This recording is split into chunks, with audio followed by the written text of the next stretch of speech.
উঠুন উঠুন, ঝাড় দেবো, উঠুন। কি গো মশাই, উঠুন, ঝাড় দেবো তো, উঠুন। এখানে কি হয়েছে? ঝাড় দেবে? তা দিন না, কে বারণ করেছে? ঝাড় দিন, আমাকে শুদ্ধ ঝাড় দিয়ে তুলে ফেলে দিন। কিন্তু একটা কথা আছে, সব নোংরা পরিষ্কার করে ফেলতে পারবেন? হবে না এই সব নোংরা পরিষ্কার। না, আমি সরবো না, আমি সরবো না এখান থেকে, আমি এখানেই বসে থাকবো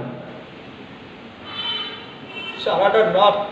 সারাটা রাত আমি আমার বাচ্চাটাকে কোলে করে নিয়ে এই ওয়ার্ড থেকে ওই ওয়ার্ড, এই ওয়ার্ড থেকে ওই ওয়ার্ড খালি ঘুরে বেড়েছি। সবাইকে অনুরোধ করেছি যে আমার ছেলেটা খুব অসুস্থ, আমার ছেলেটাকে একটু অক্সিজেনের ব্যবস্থা করে দিন, তাহলে বাচ্চাটা বাঁচবে না।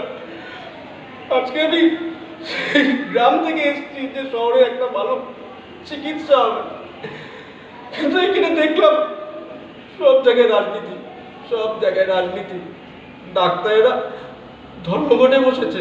ধর্মঘট, ধর্মঘট না হলে তো প্রশাসন চলবে না, ধর্মঘট তো করতেই হবে। তা মানুষ মরুক বাঁচুক, এটা তাদের দেখার কোনো দরকার নেই, কারণ কাজের বাড়ির তো কেউ মরছে না, মরছে তো আমার বাচ্চা মরছে, আমার বাচ্চা মরে যাচ্ছে, ওদের তো কিছু যায় যাচ্ছে না। সবাইকে হাতে পায়ে ধরে অনুরোধ করলাম যে একটু অক্সিজেনের ব্যবস্থা করে দিই, আমার ছেলেটা খুব অসুস্থ, আমি ওকে নিয়ে চলে যাবো, ও ঠিক হয়ে গেলে। কিন্তু কেউ আমার কথা, একবারের জন্য কেউ আমার কথা শুনবো না। আজকে আমার বাচ্চা টাচ্চা তো বাচ্চা না, আমার সামনে মরে গেল, আর আমি বাবা মাকে বাঁচাতে পারলাম না, আমি বাঁচাতে পারলাম না, আমি কিচ্ছু করতে পারলাম না আমার ছেলেটার জন্য। একমাত্র ওই তো ছিল, আমি আর ওকে ছাড়া কাকে নিয়ে বাঁচবো, কাকে নিয়ে বাঁচবো, কাকে নিয়ে বাঁচবো, কাকে নিয়ে বাঁচবো।